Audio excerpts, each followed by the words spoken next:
হয়েছে, ভাইদের সাথে কি হয়েছে, ন্যায় বিচার আমরাই টেনে আনবো, যা করার আমরাই ইনশাল্লাহ টেনে আনবো। ধন্যবাদ আপনাদের সবাইকে আমাদের সাথে থাকার জন্য, সময় দেওয়ার জন্য এবং আমাদের দাবিটা তুলে ধরার জন্য। ধন্যবাদ আপনাদের সবাইকে।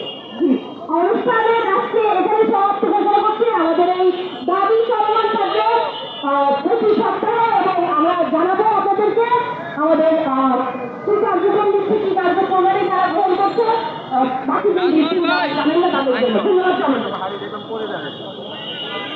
সবাইকে ধন্যবাদ, বিশেষ কৃতজ্ঞতা জানিয়ে আমাদের ইসমাইল সিরাজি সহ আজকে বিভিন্ন দিক থেকে যারা এসেছেন তাদের প্রতি আমরা ধন্যবাদ জানিয়ে আমরা আমাদের সবার কাজ এখানে শেষ করছি। আপনারা সবাই ভালো থাকবেন, সুস্থ থাকবেন, মায়ের পরিবার মায়ের কাছে সাথে থাকবেন।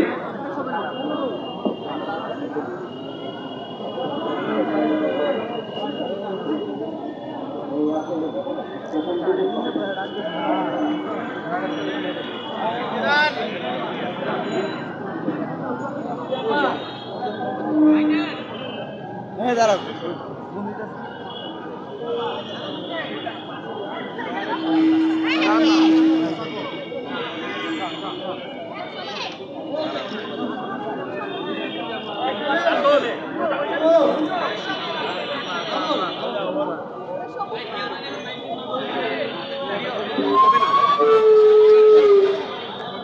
দর্শক, হাইকোর্টের সামনে আজকে যারা খুন হয়েছে, গুম হয়েছে, আহত হয়েছে তাদের পরিবার সকলরা এখানে এসে তারা ন্যায় বিচারের দাবিতে আজকের এই আহ্বান হাইকোর্টের সামনে এসে তারা রাষ্ট্রের প্রতি দাবি জানান।